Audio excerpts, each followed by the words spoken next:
Hey guys, Ramsey here. Welcome to another video. Today we have an early impression video, and this just arrived on my doorstep 3 days ago or whatever it was. I had a chance to wear it to bed once last night, and I'm wearing it as my scent of the day today. That's enough for an early impression video, especially since there are so many fragrances that I want to discuss on the channel. But I did a Roja review on my last review that I did on an individual fragrance, and there's actually probably a handful that I want to discuss on the channel. So maybe we'll make this Roja week and just talk about some that are still kind of hanging out. But this one's called Aoud Absolue Precieux, which is almost Roja speak for like an intense flanker of Amber Oud, if you will. Imagine Amber Oud as a parfum, except the problem is Amber Oud is already a parfum. I think it's already a parfum strength, so this version, which just sounds pretentious as hell to my ears, is the Absolue Precieux. Just crazy as all get out. But here's the juice color, and this was very kindly sent to me by DL Qualia. Look how dark that is. By the way, this is discontinued. The original Amber Oud you can still buy on the Roja website. And if you are interested in my review, actually there's a review that I've done on Amber Oud based on a little sample that DL Qualia sent me. He was one of the very first people to ever send me anything for the channel. Back when I had less than 100 subscribers, he reached out and said, hey man, I want to send you a couple things. And I was like, you want to send me a couple things? Really? So very, very kind, generous folks in the community. But again, one of my very early reviews is Amber Oud by Roja's Parfums. And if you want to see one of my early reviews, and also if you want to see one of my early reviews in the previous setup before I had this, you can go check that review out from a couple years back. So both Amber Oud and Amber Oud Absolue Precieux, I'm going to get sick of saying that shit, they were both released in 2012. The original Amber Oud, or the original Roja's Oud, which all of this is based off of, was done in 2011. I've still yet to review this. Maybe this will be one of the Roja reviews we'll do here. I feel like I need to knock this out. I've been sitting on this for years and years and years, but mostly because it's a little bit of an enigma to me, which is a Roja fragrance, but not that there's any comparison. Just thought that was funny. And so I've been waiting to review the original Oud. It's been a little tough to wrap my hands around, but I think this actually has helped me do that, believe it or not. So anyways, a shout out to my good friend DL Qualia for being a friend of the channel, which sounds like mob talk. Hey, a friend of ours, come on. But interestingly enough, you know, like I said, the very first person to ever just send me anything out of the kindness of his heart because I had a channel just for the sake of wanting to hear my take on it. So thank you, DL Qualia. Very, very, very kind of you, mate. So again, these reviews would not happen without his generosity and kindness. So if you want the Cliff Notes version, here's my 30,000 foot overview. Like I said, I wore this to bed last night. I wore it as my scent of the day. I've reapplied throughout the day, so I've got to experience the opening now multiple times. This just smells like Amber Oud to me. I'm not going to lie. I still think the florals are kind of the key to this creation, you know, especially the Rose de Mai. I've got a 1.5 hour, an hour, 45 minute dry down here, and I've got like a 12-hour dry down here. Rose de Mai, which Roger Bird loves using Rose de Mai in his creations, very, very pronounced here. You know, very jammy, sweet rose from the first smell and off of memory of the original Amber Oud. You know, if you twisted my arm, I think that the Absolute Precieux version is a little bit more, maybe leathery is a word you could use for it. Definitely a bit more sweet. Maybe that there's tiny hints of like the oud and patchouli that come across as sometimes feeling a little bit smokier. Maybe you get like wisps of smoke in here, slightly earthier maybe. I know the original Amber Oud was a little bit more animalic. The animalics are toned down here because I think the resins, you know, work in this way, almost like they suppress the animalics a little bit in the Absolute Precieux version. Now, I will say one of my favorite parts about this fragrance, when you first apply, you get lots of the traditional Roja kind of citruses, if you will. So there is lemon, lime, and bergamot, okay? And they sparkle in the opening. Literally, they sparkle like the Roja caps. You know, if you've ever seen the Roja caps with the Swarovski crystals, the opening in this really sparkles. But this is an oriental floral type creation. And so what ends up happening is my favorite part of the fragrance, once those kind of sparkly citruses start to kind of settle a little bit on your skin, let's say 30 minutes into the creation, okay? 30 minutes to an hour in, that's the magic time. That is the absolute, my opinion, that is where the fragrance really just comes into its own and becomes something special because the leather starts to kind of come out a little bit more. Um, and it hasn't passed the hour mark when the fragrance really starts to tone down because the Absolute Precieux, I think, is a fragrance that has a very high concentration of oils. And if you spray it, you'll see exactly what I'm talking about. It has this very oily, like when it hits your skin, you know, some folks have compared it to an attar. I wouldn't go that far, but I would say that it wears very, very heavy. Probably more like one of the exceptional X-rays that Amouage does. I feel like I have to do that every single time I say that exceptional X-ray.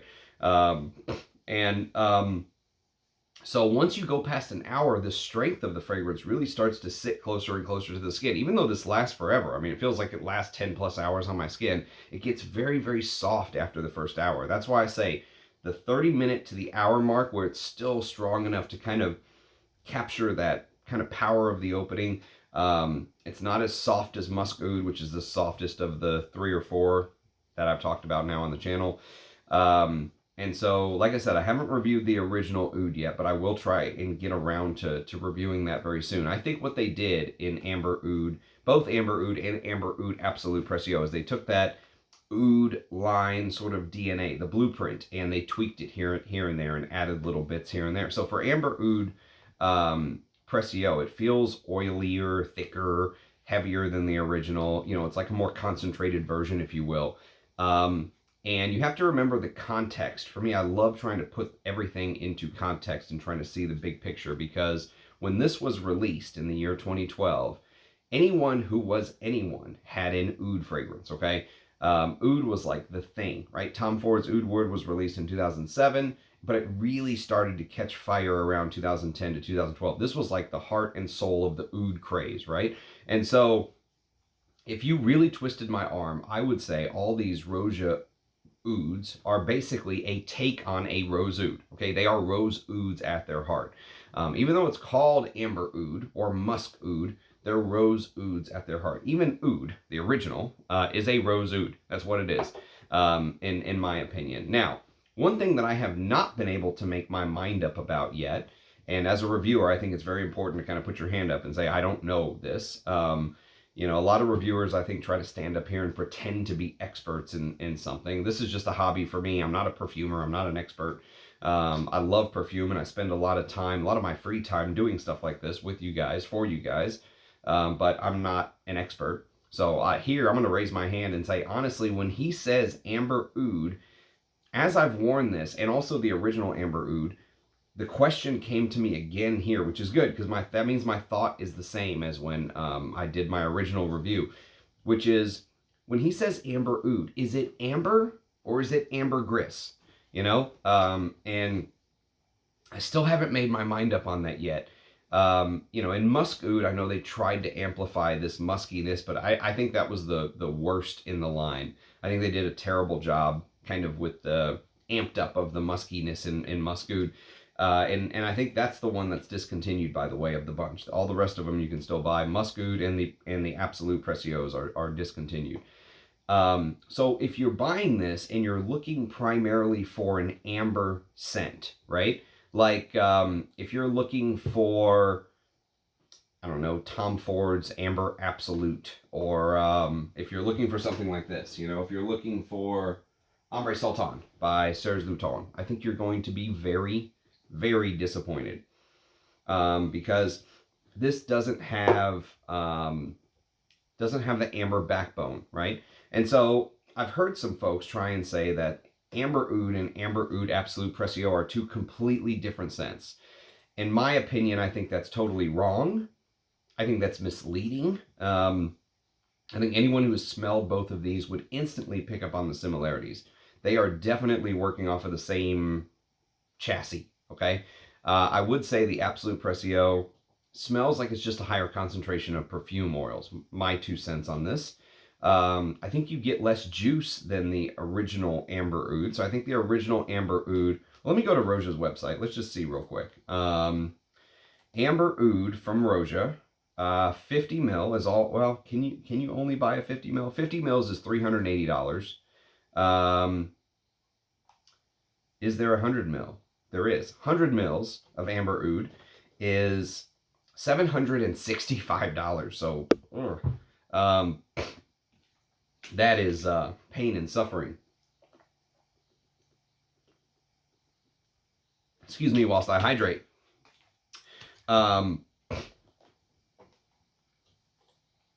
Sorry, got something caught in my throat there. So, I think you get less juice in the Absolute Precieux from memory. I can't remember what folks who actually got the bottles probably sent to them by Roja, a lot of the reviewers who did the reviews on that. But I can't remember whether they gave you like 30 mils. I think they were like this.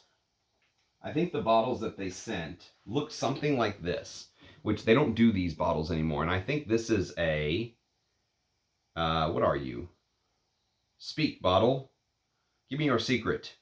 30 mils. 30 mils. Okay, so I think it is 30 mils. I think you got 30 mils of the Absolute Precieux because it was supposed to be like so super concentrated that you didn't need more juice than that, right? So you got 30 mils, and I think the price was still pretty expensive. I don't remember how much, but I do know I looked on eBay, and there's one Absolute Precieux of the original Oud, and the guy wants like $900 or $1,000, and I was like, no. But what's funny is a lot of people think all you have to do is change the percentage of the perfume oil and just move on. Like if it was 20%, then you can make it just 40% and move on. But you can't. Actually, the perfumers have to also tweak the rest of the composition to match the higher perfume percentage of oils versus alcohol. So the one thing I would caution everyone is as you go up in concentration of perfume oils, the less and less and less the projection, right? So it sits very, very close to the skin. That's one of the reasons why, some people hesitate on wearing like an attar or something like that is, yes, they last forever and they're made to because, imagine being in the desert and it's hot, the sun baking the perfume off your skin, right? And the pure perfume oils stay on your skin longer in an attar. But the alcohol is actually what makes it project off of your skin. And so the longevity is amazing. These high concentrations, the extract, the pure parfums and stuff like that, but they just don't project that much. And that is an issue with this for me. The first hour is fantastic, I think, from just what I wore today, from one wear. Okay, that's why I call these early impression videos. But from one wear, the issue really starts between, let's just say between 1 and 2 hours. Let's give it some leeway here, okay? All of a sudden, between 1 and 2 hours, the scent just kind of becomes like incognito on. It just sits closer and closer to the skin. I can still smell it, but it kind of loses all of that heaviness and richness and depth and thickness that made it so alluring within the first hour, let's say, in my opinion. The first hour is very special. I really enjoy the first hour. I would also love to know who the perfumer is for said creation.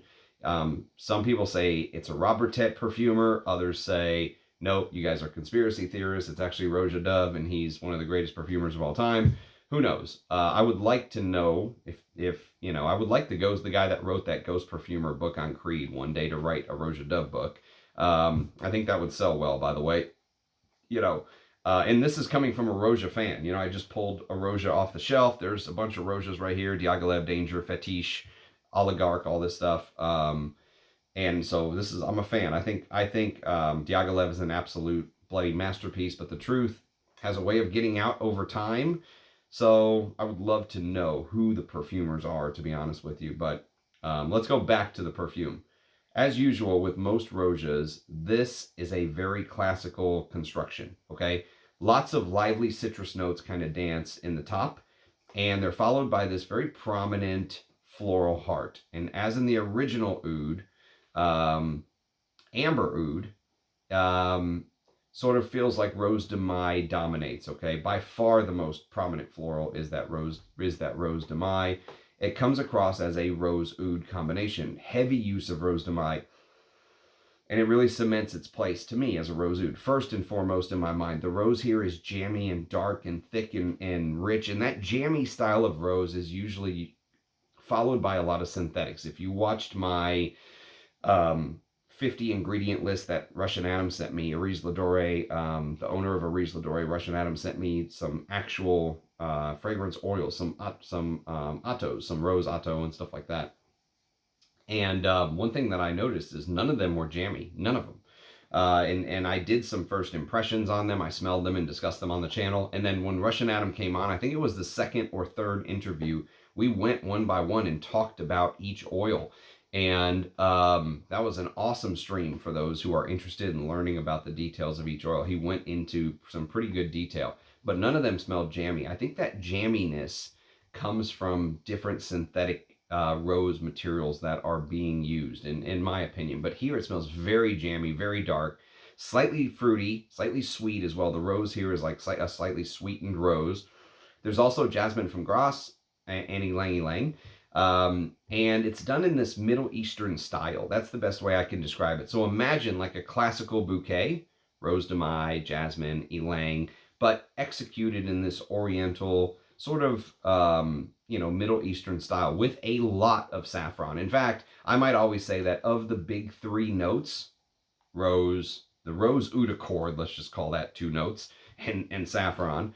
The saffron is like the strongest, the most heaviest dose to my nose. I get a huge hit of saffron in here. And if you look at the color, by the way, that is a good example of what the dark jammy rose and saffron mixture kind of in a color form would look like. I think that is a good representation of if you want to kind of imagine it. But the saffron is the strongest of the three. It doesn't have as much of a chemical smell. Sometimes saffron can come across as very chemical-y. Sometimes in really high concentrations, it can come across smelling like bleach or something like that. Here, the saffron doesn't come across as chemical as, let's say, it did in Overture Woman, which I loved, by the way, and I want a bottle of Overture Woman one day.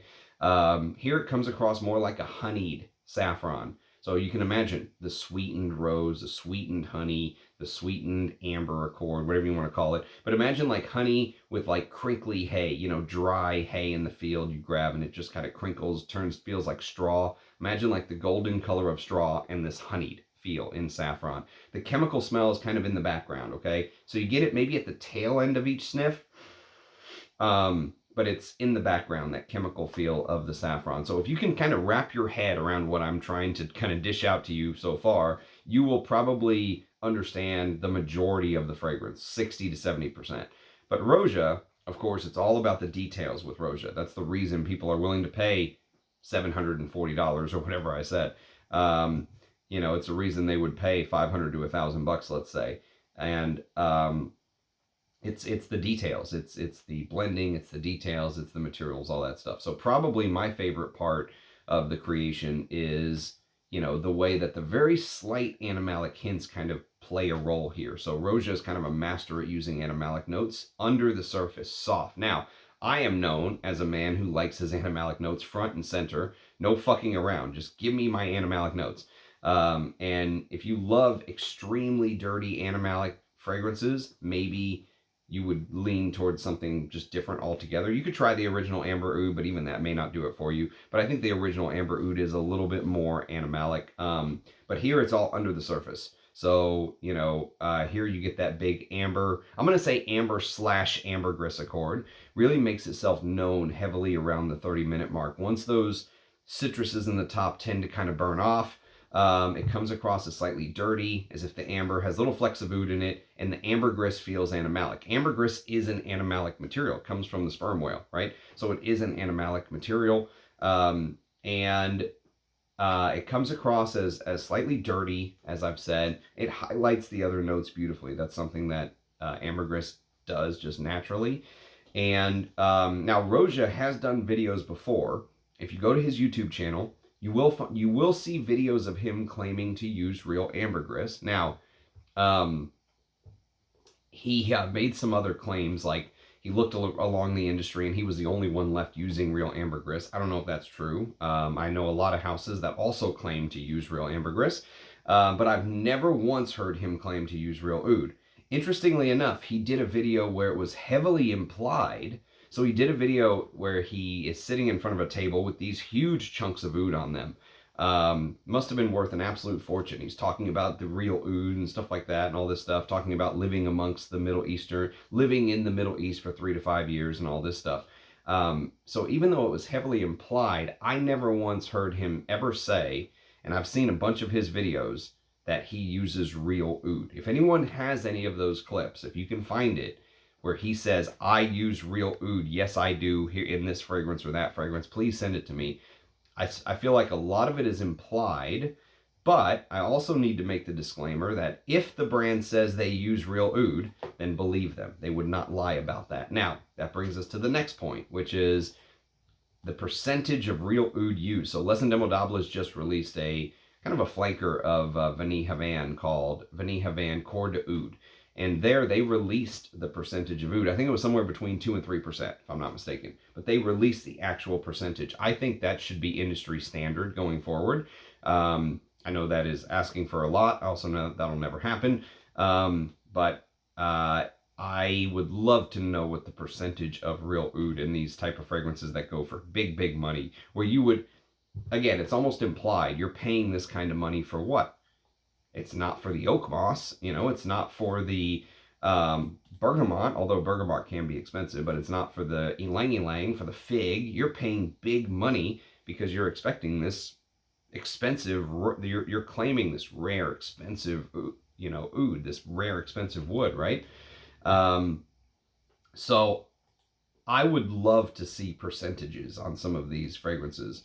But again, I don't think that's going to happen. Either way, the ambergris in the top, which I think you mostly get it kind of in the top and the mid, almost feels like it is so sort of ozonic in feeling and sparkly that it almost makes me think that this fragrance has some aldehydes in it as well, especially in the top. There's no aldehydes listed, but it could be the ambergris adds that sort of ozonic aspect to the creation, hints of leather and sort of amped up sweetness and flecks of oud in the amber floating around, amber/ambergris. That's kind of the main differences to my nose between amber Aoud Absolue Precieux and amber oud. Also, like I said, the original amber oud a little bit more animalic. But honestly, if you gave me a choice, I'm kind of agnostic between the two. I don't really care. They're so close to me that I feel like I'm kind of splitting hairs here. Like if you said, Ramsey, you could have a bottle of amber oud Absolute Precieux or amber oud, I wouldn't care. Just give me one. I'll wear it occasionally. I would never buy it, but I would occasionally wear it. Everything else is pretty standard. You know how Guerlain has the Guerlainade, and feels like Roja has these cookie cutter portions of his line, like all the oud fragrances have this cookie cutter kind of DNA, and then they tweak it a little bit. Oh, the exclusive parfum and H the exclusive parfum, which I just grabbed right here, they smelled very similar to my nose. And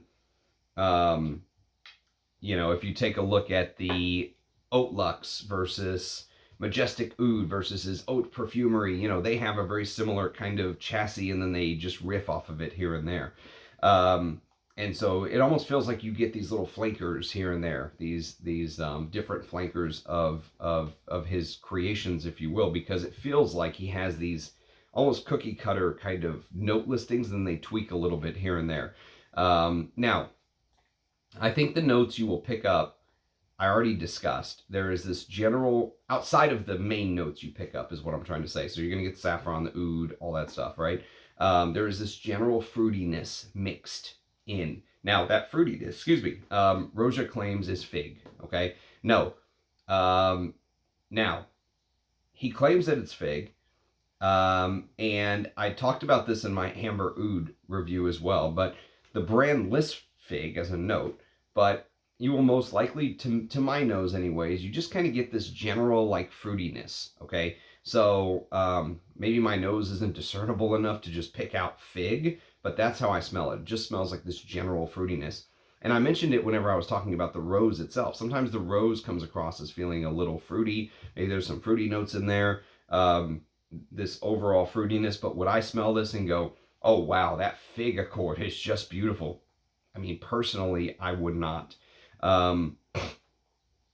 Sorry to do that in your ear. The thing that is interesting though is there's a lot of folks who are like, well, you can't pick out that lactonic jammy green fig or well, I mean, sort of, but what's interesting is the original oud. There's no fig in this. There is rhubarb, if I'm not mistaken, and both smell very similar to my nose. I don't get much of a difference. Like I said, they feel like they're built off of the same chassis. So rhubarb, fig, I mean, they just, even though they change the fruity type smell, they both just add this general fruitiness to it. Maybe it's because it's such a small percentage of the overall creation, the overall formula. I don't know, but it doesn't change the scent much, in my humble opinion. There's just this little bit of fruitiness in there. The part that does throw me off, and it isn't necessarily a bad thing, but for me, I get the largest amount of amber in the opening, right? Which makes the fragrance so off the beaten path because normally when you expect an amber accord, like you take Ambre Sultan, you expect there to be these sort of labdanums and vanillas and balsams and resins and stuff like that. And here you just don't get that in Amber Oud. Absolute Precieux, or the original Amber Oud, to be fair. But it almost feels like there's like this classic fragrance kind of structure. And what ends up drying down on my skin, like the late dry down, 8, 9+ hours in, mosses, maybe a little bit of patchouli, maybe some cinnamons, some spice, and you know that's kind of how those very classic Chypre accords that I know Roja loves to use usually finish. They fade into this very mysterious kind of mossy base. I'm not saying this is a Chypre, but normally in a amber, right, a proper amber, you're gonna get ambers, labdanum, vanillas, Peru balsam, all these different things in there. It does have benzoin, to be fair, and I do get a bit of benzoin in here that makes it just a little bit sticky. But if you're expecting this big amber accord to finish the fragrance out 6 to 8 hours in, again, you will be disappointed. It's nothing like the ambers, nothing like the main ambers, even though it has amber in the name.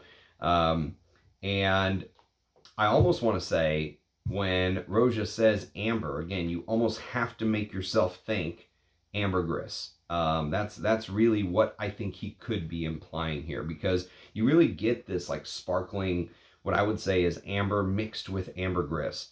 So much so that I think the sparkling ambergris made me think this may even have aldehydes in it, as I said earlier, because of how prominent it really is early on in the fragrance.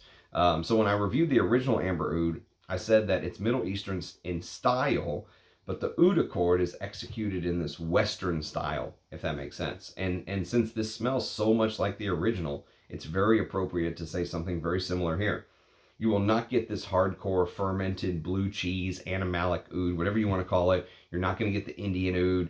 You're not going to get, you know, the deep, smoky, resinous Cambodian oud. You're not going to get the hardcore fruity Thai oud. You're not going to get, you know, those super animalic, realistic ouds here. And to my nose, you will not get that. And so you will get something that can come across as maybe having like little hints of smoke here and there. Again, I said maybe that comes a little bit from the patchouli. Maybe it comes a little bit from that oud accord used. I don't know. But sometimes I feel like those little details, the smoke falls under that details category that I mentioned earlier. One of the reasons people are willing to pay some of the bigger money. Most folks may not even pick up on that. You know, you really have to be paying attention to the fragrance as it breaks down.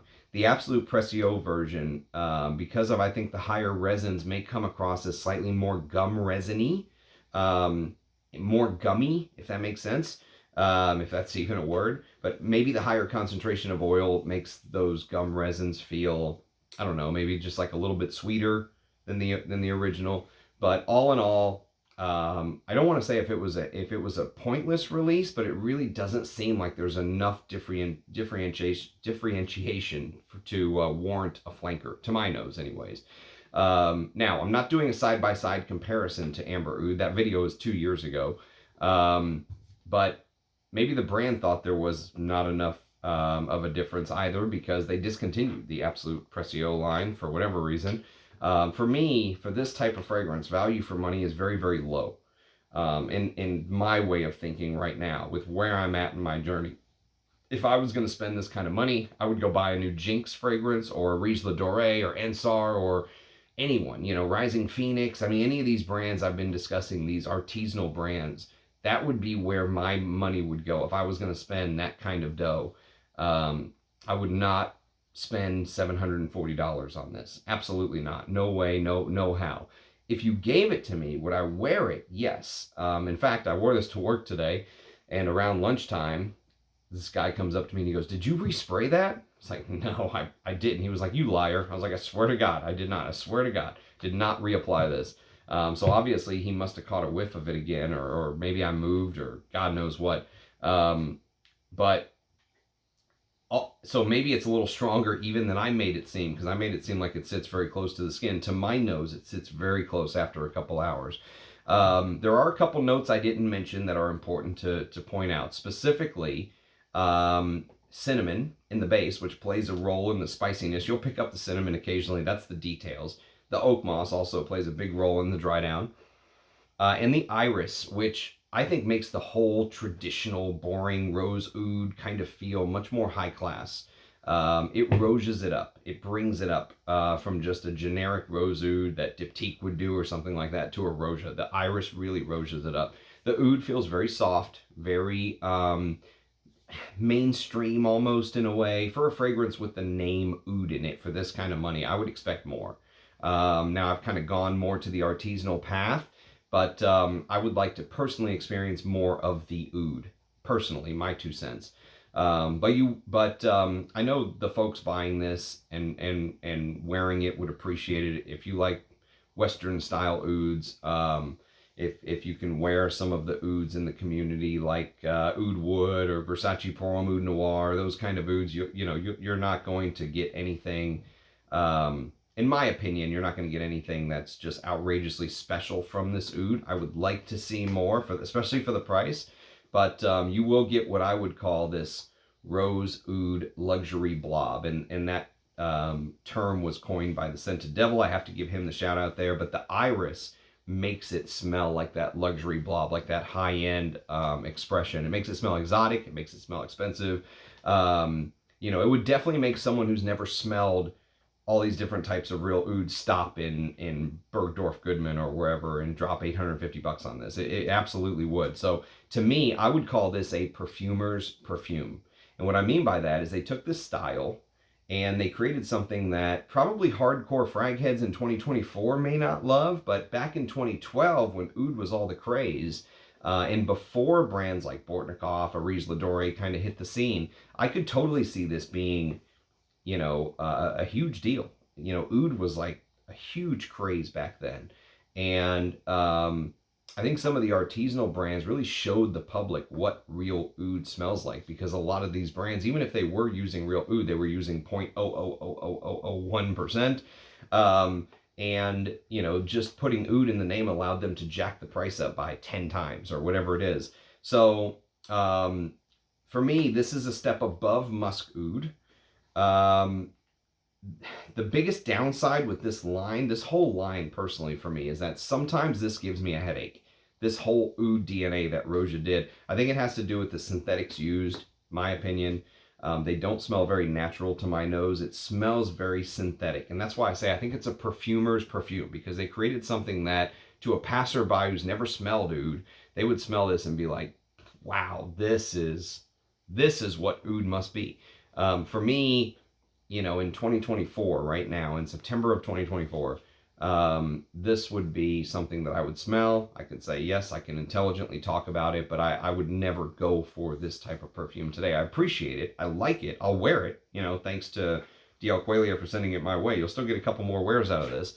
But, would I buy it? No, that's kind of the biggest downside for me. Value for money is low, but I appreciate you letting me get to know this and talk about it on the channel. Thanks for sending it my way. Thanks for watching. I know this was a little detailed, but I think I'm also going to review the original oud very soon, because the two, they kind of play off each other. So this should make that one a little easier to discuss. So yes, if you're looking for a rose oud with some amber or ambergris that's sort of rogeted up, you know, this is definitely one to check out. So if you have any experience with this, let me know. Let me know what your thoughts are. Love seeing you guys' faces in the comments as always. Cheers, guys. Thanks for watching. Catch you next time. Bye-bye.